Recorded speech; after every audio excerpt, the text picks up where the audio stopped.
to Horsefly Chronicles Radio with Julia and Philip Siracusa, sponsored by Carnation, airing live on the United Public Radio Network on 105.3 FM in New Orleans.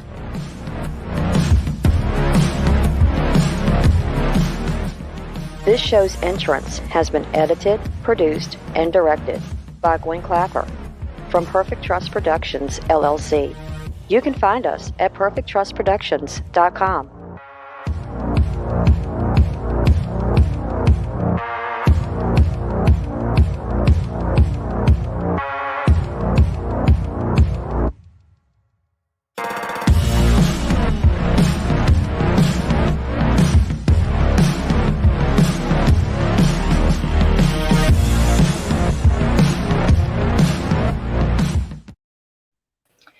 Hello, everyone, and welcome to Monday night's segment of Horsefly Chronicles Radio with myself, Julia Siracusa, and Phil Siracusa.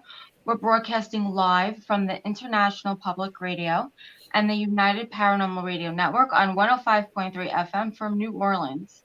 This evening's show is fully sponsored by Carnation, so we want to thank them for their sponsorship.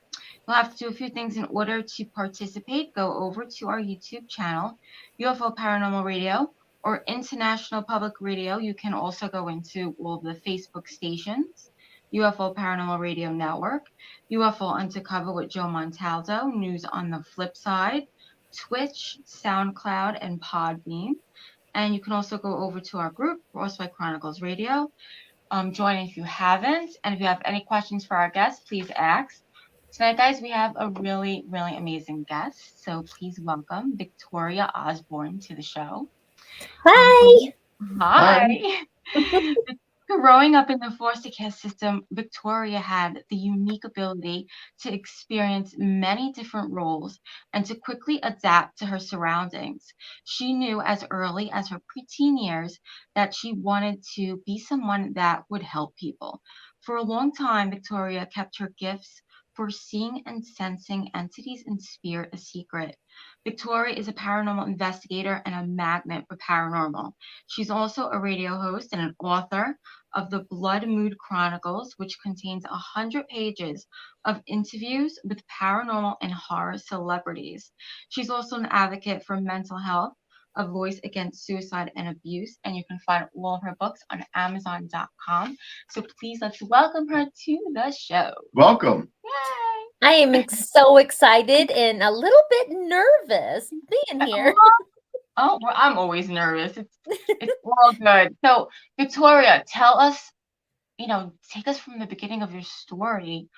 Take us to your childhood and your career, and then what drove you into the paranormal. Okay, so what first drove me into paranormal is when I was about 3 years old, I had a friend, and I described this friend to my mom, and it ended up being her mom, who had passed away when she was 17. And I could see her perfectly in the outfit she wore that they buried her in. And I described it perfectly to my mom, which, kind of disturbed my mom a little, but she was so open-minded about the paranormal and everything, because when she was 16, she had a group party with other teenagers and stuff, and they were drinking a little, but they had an Ouija board, and she said that somebody came in and pissed off whatever spirit they were talking to, and the planchette flew across the room and hit the guy in the face. Wow. So she was very much open-minded to paranormal, but it also kind of scared her a little because of that experiment. Mm-hmm. But then she could also throughout her life, she had this ability, which was actually something that I would really irritate me about her, because she had this ability of calling me in her mind. Oh. So, like, instead of picking up a telephone to call me, she would wake me up in the middle of the night in my dreams to call me to her. And I would be like, what do you want? Just use the phone. Oh, my goodness. But she'd passed away in 2014, and I did get to visit with her after she passed away one more time, which I'm skipping a whole bunch of stuff there to tell you about that. But basically what it was is I astral projected to another plane, and I sat with her in another plane, which I cannot do on my own. I cannot astral project on my own. It's always been, I've had it happen like several times, but it's not like I can will it. I wish I could. Okay. That's interesting. So 3 years old. That's amazing. And a lot of people that we interview through adolescence, that's their first signs where they see the other side. And yeah, it always starts. It always Yeah. starts when you're young, most of the time. Yeah. I So- gotta turn you up a minute, guys. I can barely hear you. Oh, can you hear us? Oh, I can now. I Okay, hope I'm good. not echoing. Okay, good. So, what inspired you to write your books? You have amazing interviews and a lot of known actors and celebrities that you interviewed in your books. Like, what inspired all of that? Well, I had a show for 3.5 years with now somebody that's an ex-friend. So I don't want to get into details on that because she's not here to defend herself. Okay. And but her and we parted ways, and it ended the show. But I was still very much friends with everybody that I came onto the show with, and so I was going to do this event called it was the DeadCon event, and a person there. What I was supposed to do was a flyer for the show, but I got confused, and I thought he said magazine. And so he's like, no, just a flyer. But I'm like, well, why not? Let's do a magazine. I mean, why not? And so he was like, well, if you want to do it, go for it. And so I was like, all right. So I started doing it, but then DeadCon unfortunately kind of flopped. And I was like, well, it flopped, but my magazine's not gonna. So I just changed the name of the magazine and went from there. And now I'm just about ready to publish volume 3 of the BloodCon Chronicles. Wow. So that's amazing. Who did you interview? Can you say anybody's name? Well, here's the first one. And I'm not sure if you recognize this dude, but you should be able to recognize this one. Can you see see it? Yeah, I'm not sure who that is. Yeah, we just can't really see. This is the Tales of the Crypt Keeper. Oh, okay. John Cassier, he was the voice for the Crypt Keeper. And he was also he's been in lots of different movies throughout stuff. And so he was one of them. And John Dugan from Texas Chainsaw Massacre, he's going to be in volume 3. I have the Hellraiser, some of the cast from the Hellraiser that's going to be in volume 3. And volume 2, I have this sweet lady. This is Laura Bertram. She is, I'm pointing to the wrong person right here. This one. She's I don't know if you recognize her from Andromeda. She was, I mean, that's not really horror or anything, but I'm also a sci-fi geek, so why not? It's my magazine. I can do what I want with it. But also I have, in both of these magazines, I have 3 actors in each of them from The Walking Dead. Wow. Including the late Mosley, who had passed away. Unfortunately, he was killed. But I have an interview, one of his final interviews I did, and it's in this Blood Moon Chronicles, the volume 1. Wow. So unfortunately, he was the pet. He was one of the pet walkers. Okay. So, wow, that's really good. Good for you. Thank you. Thank you. They're all wonderful, amazing people. So, and you'll get to read their stories. People. That's awesome. What can you share with people about paranormal? If someone was to ask you, do we go on after this journey? What would you say? Yes, we do. We our soul's eternal. That means they always have been and always will be. just our flesh suits is what dies away, but our souls go on. Now, I believe that everybody has a right to their own beliefs. Okay, so I'm not going to ever force my beliefs on anybody. However, I personally, like I said, I personally have been, I've astral projected, I have been to heaven 3 times in my life. One, the first time was when I was 5 and I died. Wow. And I was there, and I don't remember a lot about it, only the feeling of it, like a peace that you cannot imagine ever feeling, no matter how peaceful you are on this earth. And I kind of remember like somebody comforting me on that one. The second time I was 7 and I attempted to kill myself. I was going through horrific child abuse and neglect at the time, and you know, I wanted to die. Of course, at 7 years old, I really didn't have the idea or the means to do it. So I was thinking I would suffocate myself, which the only thing that really does is weaken yourself, because once you can't breathe, you release. Yeah. So, but an angel had came, and or what I presume is an angel, and that was my first time that I remember the trip up. The like when I was 5, I didn't really remember the trip, but the second time I really remember the trip up, and I remember like being very aware of my surroundings and seeing things that I would have never naturally known to describe that as 7 years old. And then when I got up to this place, this other realm, it was like I was looking through it through the wrong prescription glasses. Like you couldn't really make out everything really well.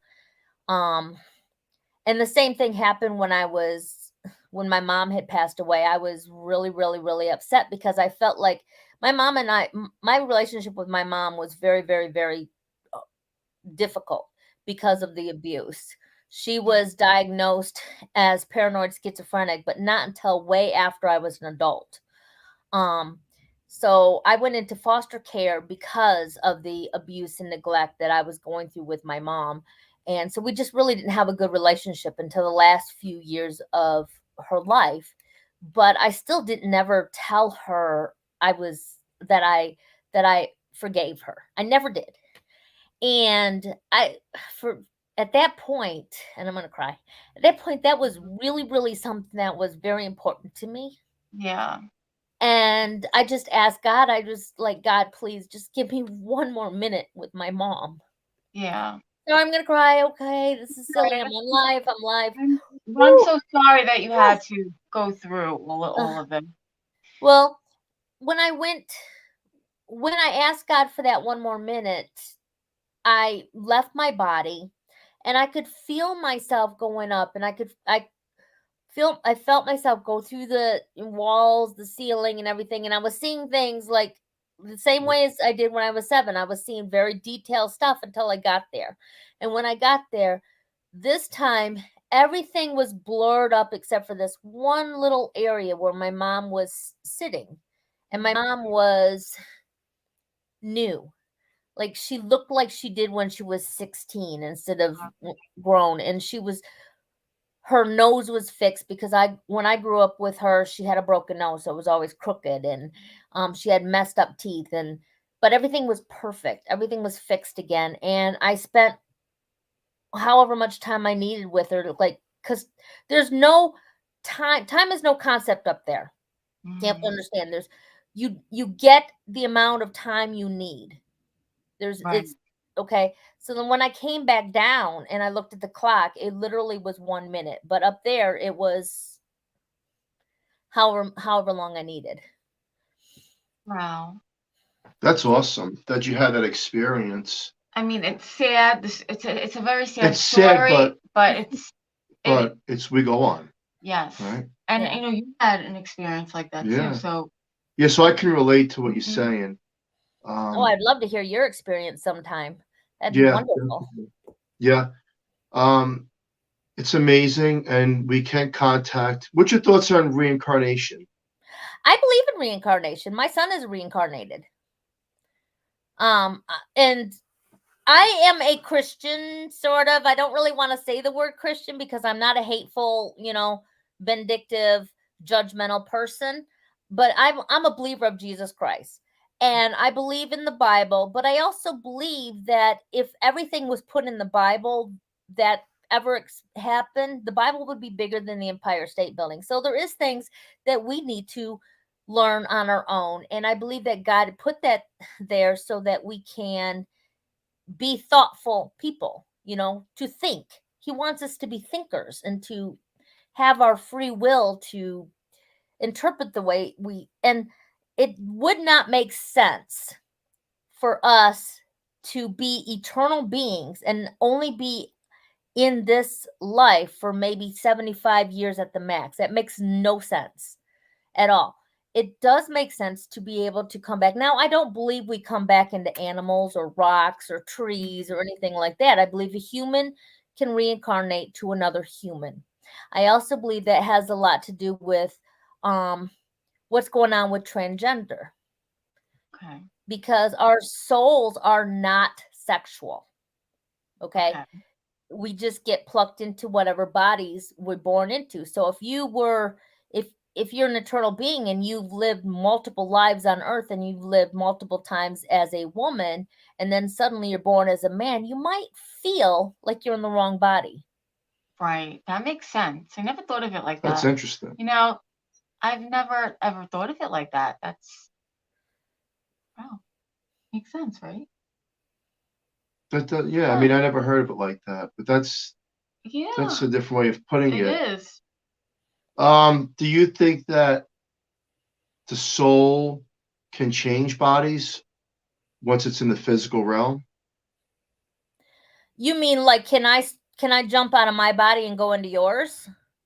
Yeah. I would love that because I would definitely be grabbing me a skinny body. I think when we're in these meat suits, we don't remember a lot of things. Yeah. I think there's a cloud, like a veil that's put on, and like how they say that we only use maybe 10. Sorry, my hand die hand.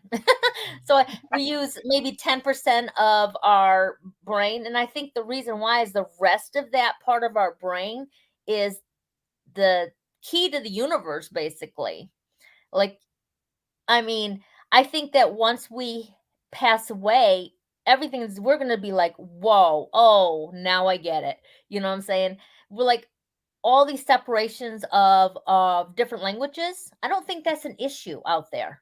I think whenever you talk to a spirit, I think they will talk to you in English no matter where they're at if they wanted to, because I feel like once we've passed, we know all languages. Okay. Like there is no barrier there.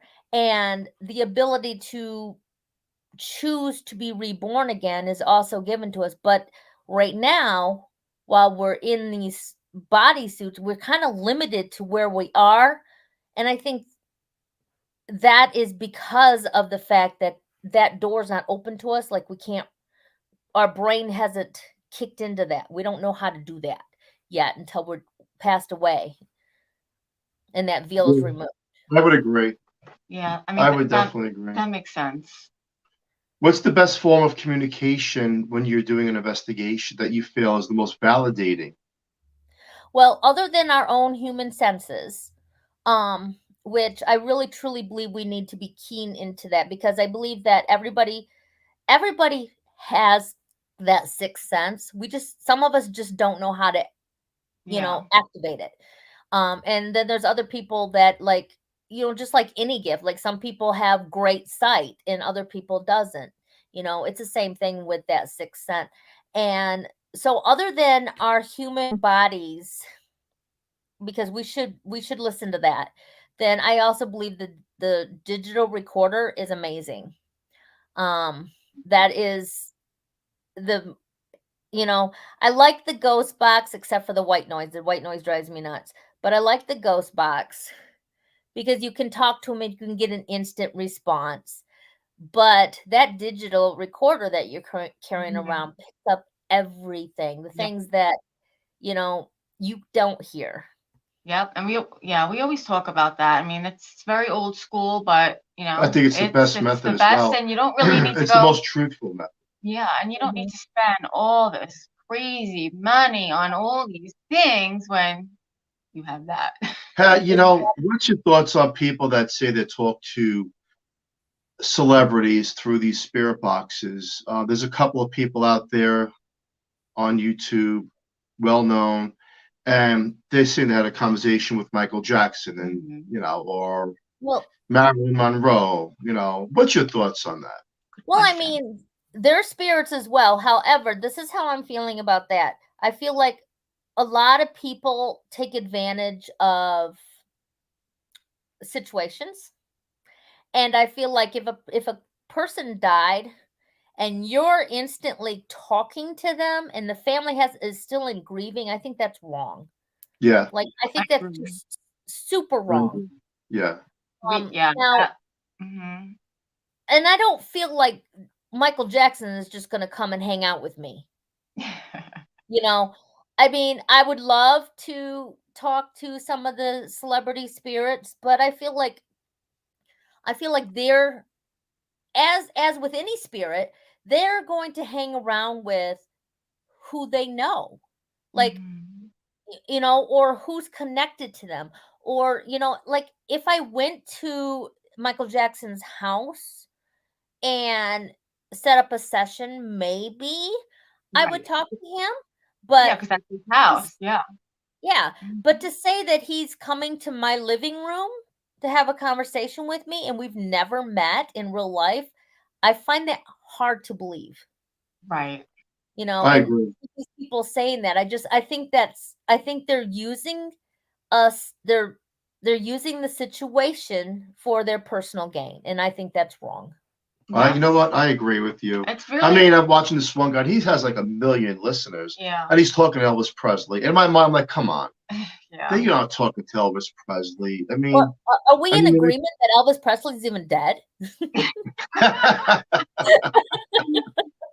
And then the next week was Robin Williams. And, I mean, you know, so one person, ironically, can speak to the whole celebrity world that's crossed over. I'm not buying it, but his listeners are buying it. That's for sure. But Victoria's right. I mean, when they cross over, you would think that they would want to hang out with their family and be with their family, and you know, it's hard to believe. Not saying that it's not true, but it is very hard to believe. Right, and I'm sorry, but yeah, and there is probably millions of people that listen to him, but then there's millions of people that listen to our president too. Yeah. You know, whichever president is, I mean, there's always going to be people that will fall for anything, unfortunately. And some people, and some of those listeners, they really just do it for entertainment too. I mean, I don't think that there's 1 million people that are that dumb. I'm hoping not. But I do think that they do. I do. I think there's way more than that are dumb. Yeah, he would definitely say that. I do. Oh, and that's a fact. That's a whole nother show. Yeah, I do. 1,000,000% I do.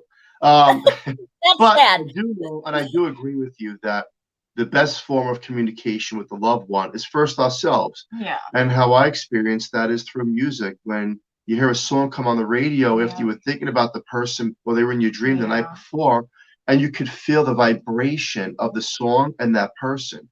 There's that connection. Also, certain scents, or you see a picture that brings, you know, you just happen to run into certain things, the butterfly, the birds. There's always that sign, and then you have to listen to the signs, and you got to feel it. Yeah. Oh, absolutely. I 100% agree with you. But also, when a person dies, and I know this 100% for a fact, of course, I'm not you know, there's no proof of paranormal activity, but I've seen this. I've taken care of the elderly since I was 14 years old. And so I've had many people passes, and I've dealt with death a lot. And what I've noticed is that for the first 30 to 60 days after a person dies, their spirit is felt everywhere. I feel like they go and they check on every single person that they know or loved in those 30 to 60 days before they finally settle down. And I don't feel like, people say a house is haunted and blah, blah, blah. I don't feel like anybody is trapped in any place. Okay. I feel like they choose to settle in a place, but they don't have to be there at all. I feel like they, we all have free will that still exists when we're dead. It's our souls that have that free will to come and go. But within the first 30 to 60 days, they do make their rounds. And you will feel them the strongest and the best evidence you can have is during that first 30 to 60 days. Unless there's a traumatic event, and then you might be seeing what I call a spiritual fingerprint. I agree with you. Yeah, so do I. I agree. I've lost quite a few friends in the first 30 to 60 days I got the sign. So I definitely agree with that. Having said that, what's your thoughts on the Mandela effect? And I say that because somehow it twists into the whole paranormal. You'll have to remind me on what the Mandela effect is right now. Well, Sorry. That you think were, but all right. Were that are symbols, pictures, from like certain logos, and I guess the way they describe the Mandela effect is that we slip through different dimensions and we don't even realize it in the physical realm. We're not even realizing what's happening. So when you think back, you're like, no, it was this way when it was really another way. And I find it fascinating. Like Mandela, they thought he died. They insisted he died in I believe the 80s, and he didn't die up until the 2000s. But they were convinced that he died from remembering it, but he didn't. Oh, I mean, as far as paranormal, I mean, different dimensions, we would have to be very, very egotistical to think that we're the only dimension in this great big realm of everything. In fact, when we pass away, we're going to a different dimension right then. As far as slipping into multiple, like a multiverse situation, I don't necessarily think that is impossible. I think it's very, very, very possible. I mean, think about the Bermuda Triangle. I mean, people have whole planes have disappeared, and I truly believe that's what happened. They went into a different dimension, and maybe like we might find them later crash, but it always was kind of like a mystical, like, how did this piece get way over here? And so I believe, there's some kind of time warp or parallel dimension that we're dealing with or something. And I always thought that,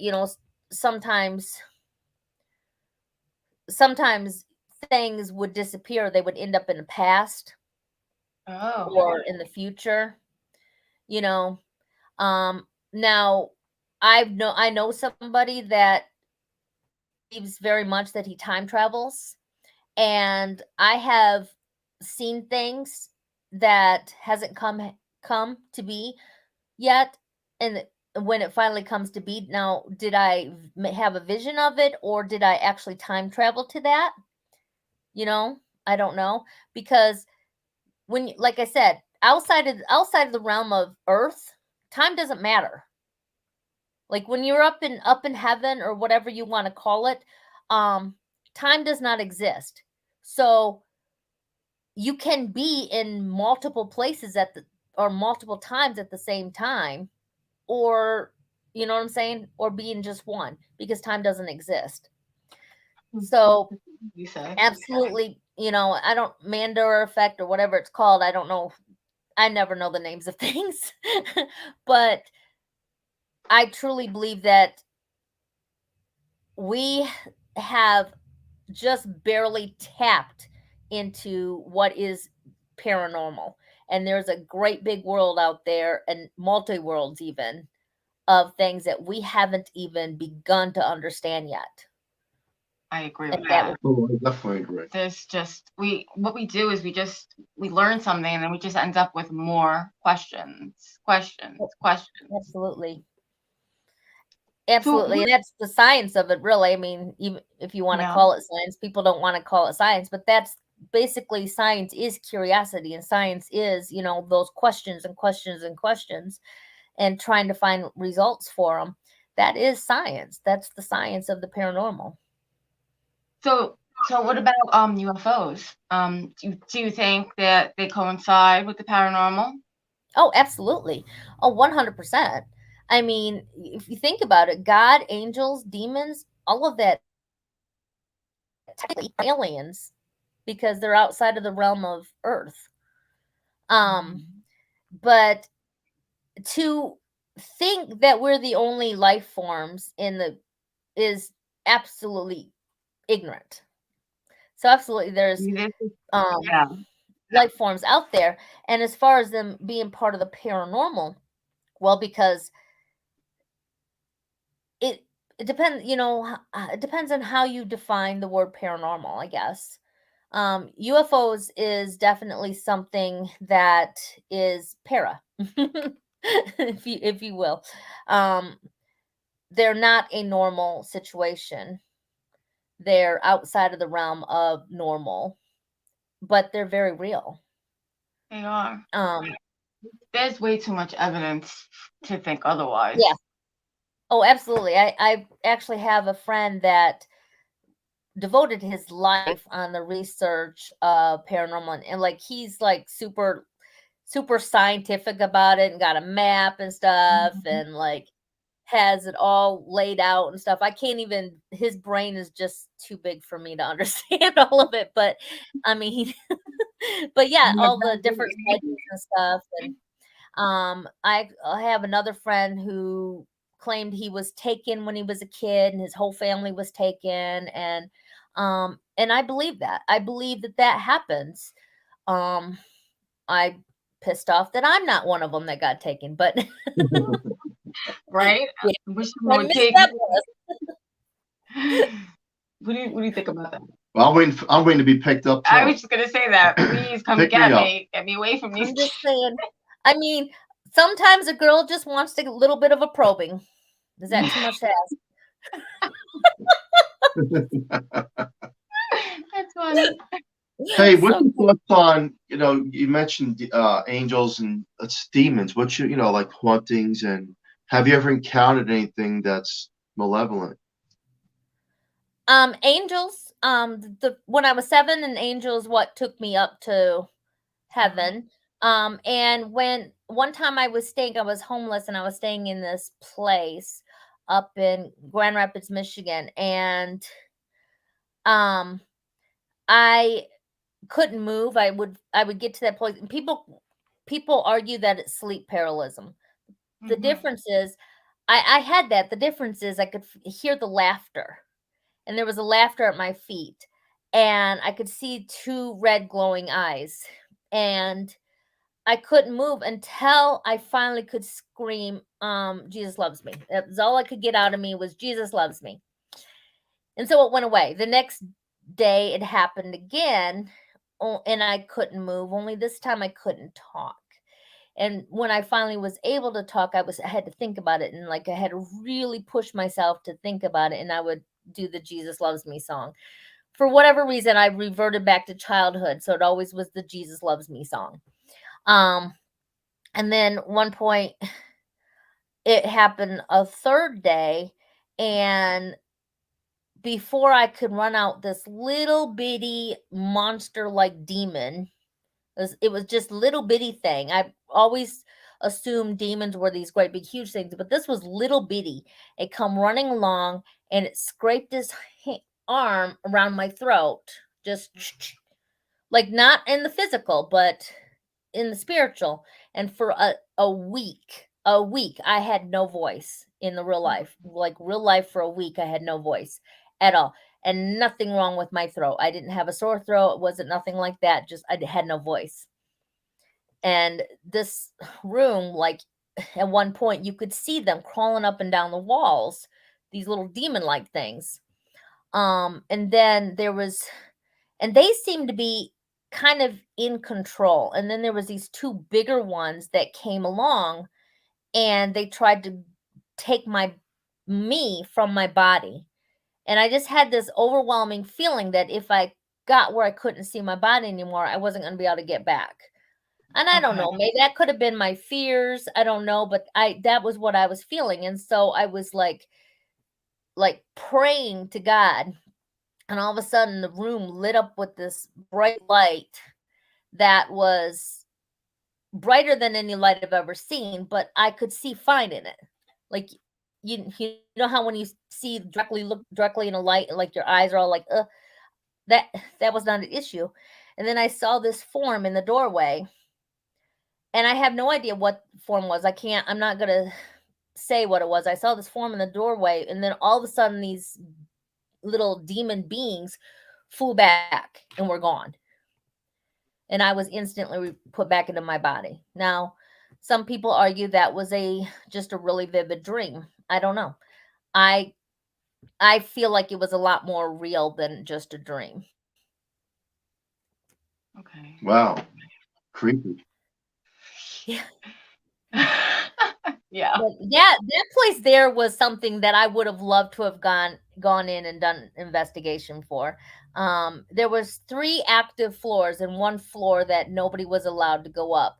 They had an elevator that they had turned off, but we would get in the elevator, and somebody from a different floor would pull us up or down or whatever. You couldn't go in the elevator, and you couldn't hit the button and go to the floor. So if you were on first floor and somebody would go to second floor and hit the button and would go up. Okay. So, so fourth floor was off limits. Like, nobody was up there, nothing. But one day I got in the elevator. And the reason why I rode the elevator is because I was very much pregnant. I was like 9 months pregnant. And so, so that was why I rode the elevator. And I lived in 3rd floor. So from the 1st floor to 3rd floor, that was too much work. So someone would run up to 3rd floor for me and hit the elevator button so I could go up. Well, one day the elevator went all the way up to the 4th floor and deposited me on the 4th floor. There was nobody up there to pull me up. So how did I get up there? And I went in there, and I just had this overwhelming feeling of being watched. And there was no access whatsoever to the 4th floor. I couldn't even go down the steps to get down from the 4th floor. I was stuck. I was stuck there until somebody hit the elevator button to pull me down. That's creepy. That's scary. Imagine. It was more fascinating to me. I heard, and then I found out that there was a family had gotten murdered up there, and that's why the 4th floor was off limits. Oh. But I was like stuck there I must have been stuck there for an hour or so before somebody, because my dummy butt got off the elevator. So whoever was pulling me up to 3rd, well, I missed it because I got off the elevator and wandered around the 4th floor for a minute because, my curiosity got to me, and I'm like, oh, what am I doing up here? Oh, what's this feeling I feel? Oh, let me investigate. Oh, wow. I'm stupid. Now I can't get off. Oh my God. So I was stuck there for a while. It's interesting. It makes me wonder, certain homes, certain buildings, whether maybe there's suicide or murders, where the spirit doesn't want to move on, or the spirit comes back at certain times, or is it a residual play of the spirit that was that died or was murdered there? Because there's way too many of these stories and experiences that people have where they're talking to the person that died there. Yeah. And I say, well, I raise the skeptical questions, of course, because that's what I do. And if there's a reincarnation and there's a heaven, then why didn't the person leave?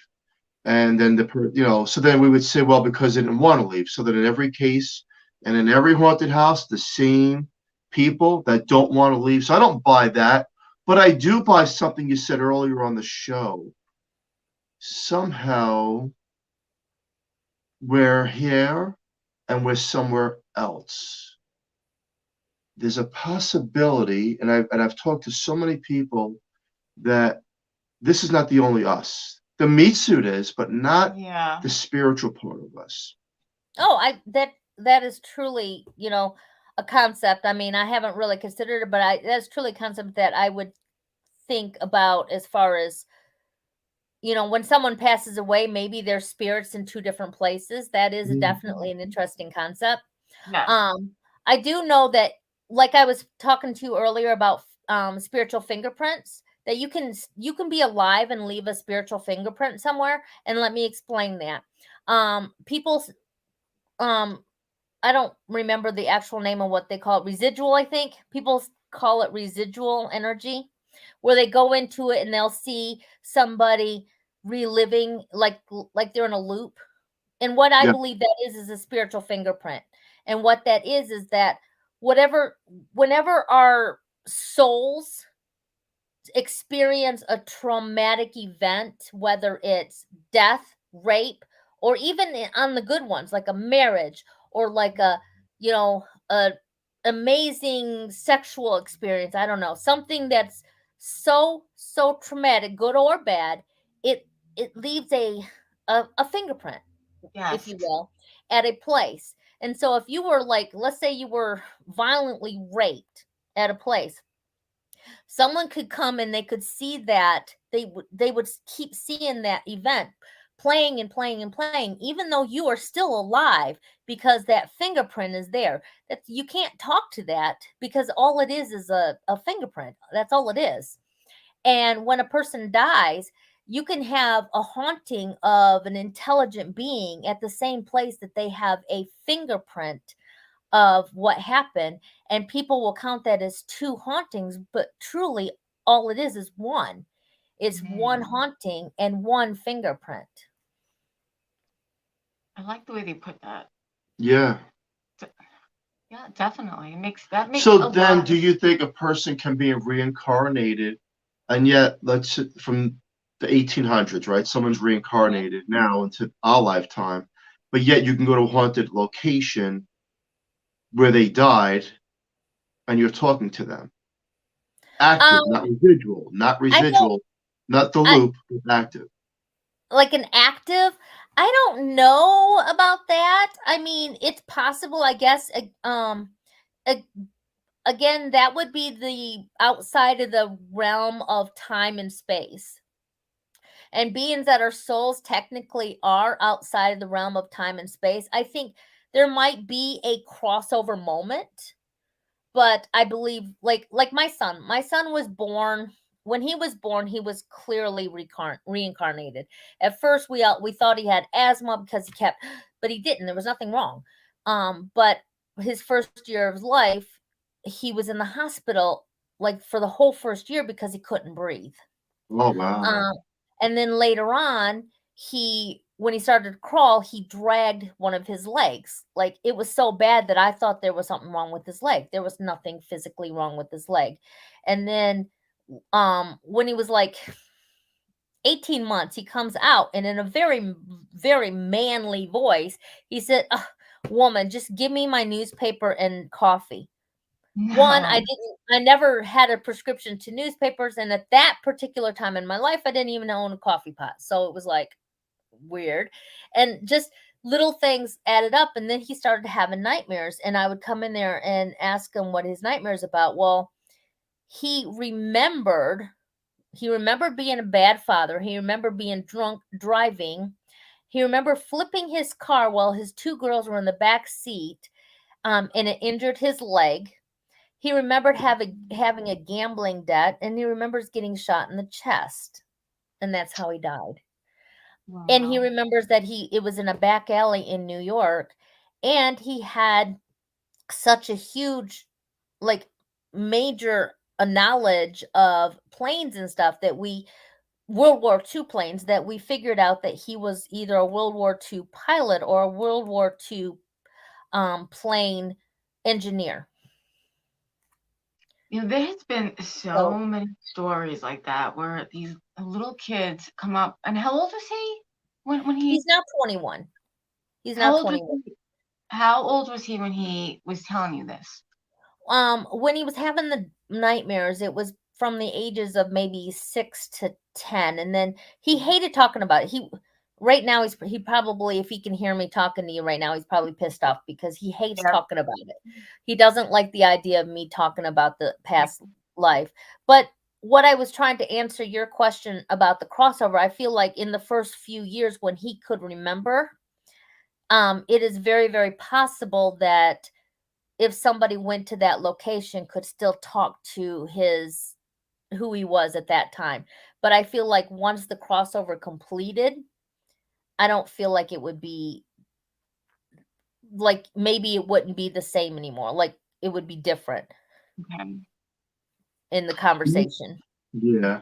Do you think that before we're born, we chose our parents, and we also chose our don't know. exit sign of when we want to leave Earth? No, no. I mean, I think there's people that were volunteered for certain particular situations that we no longer remember, um but I don't think that was, I think that was more reserved for angelic presence, and I do believe that are some angels are tasked to be born on earth, and that they might not know that they're angels, but they were given the assignment to be born, and I believe those people or those angels um pick were tasked to be in a certain family that may not had the best upbringer or whatever, um because I believe, I truly believe that there's angels among us that may not even know that they're angels until a certain time when it needs to present itself. And those ones I believe would maybe pick out um not the best situations, but like situations that they would have to endure in. But as far as us going, I don't know. I mean, if you think about everybody that's had crappy childhood and stuff, and if they were reincarnated and they could pick, do you really think they would have picked that? So, You wouldn't think. I mean, I wouldn't think so. No. I mean, I don't know. I mean, I can't. I It's I can't yeah. assume. It's a hard question. I like to ask that question. A Yeah. lot of people have different views on it. But it's up in the open. There's a lot of questions to that Mhm. question Yep. itself, Right. you know. It's one to ponder for sure. It's certainly one to ponder, and it's certainly um if when I pass away and I get asked, if it happens and somebody says, "Hey, do you want to be reincarnated to this poor ass family that's going to beat you your whole life?" Yeah, sure. No. I want to be Elon Musk's child. That doesn't sound right, and a lot of the murders and hideous Yeah. crimes, Mhm. and then a lot of people I spoke to as well feel that the person, their soul wants to feel and go through different journeys, no matter what it is, and Yeah. choose the soul's exit sign in the physical realm. Well, Again, it's a lot of questions why so many people um, die the way they do, and you right, question it, like, why? Why would such a good person, for example, a really good person, whether being Catholic or Christian, why would they die in such a horrific way Yeah. right, if they're following all the right footsteps? And then in the paranormal, when I speak to people, it's because they say they've chosen that as a learning experience, Yeah. and it's more than we right, can comprehend and perceive in the physical realm because we really don't understand it till you cross over. right. And yeah, There was a man. There and was a maybe that man. is part of it. Maybe they're promised a better reward in the afterlife if they choose this path, or maybe it is because they needed that learning experience. It is something that, I'm definitely open to the possibility of it. I'm certainly not going to be closed off to anything. Anything is possible. Yeah. But I also, I truly believe in free will. Like I said, I believe in God, and everybody has a right to believe in what they want. And one of the biggest things I hear people say, well, if there's a God, then why does these horrible things happen? Because God is limited by two things. He does not sin, and he cannot break a promise. He promised us free will. Free will meaning I have the freedom to harm my child if I want to, which is a horrible thing, and I never would. But I have that free will. Now, all he can do is try to redirect, but he cannot break his own promise. And so that's why a lot of trauma and suffering happens, because I'm not the only one that has free will. Everybody has free will. Everybody has free will to do good or bad. And, True. that's why a lot of traumatic events happen. It's not that God's sitting up there going, yeah, I really wanted that to happen. No, but because of his promise to us, he has to allow it. The only thing he can do is make the best out of the bad situation afterwards, or maybe even talk to us and be like, hey, maybe you shouldn't go down that road, or maybe, or, I see that the light's green, but don't go yet. And so we got to learn to listen to ourselves and hear that, because that's where he's going to try to tell us and help us to not do that, not go down, because he knows that something's about to happen. I almost got hit by a truck one day if I didn't listen to God. And when he said, don't go forward when the light was green, I sat a few more minutes when the light was green, because I felt in my spirit that I better not go forward. And if I did, I would have been dead, because that truck was going way too fast and went right through the red light.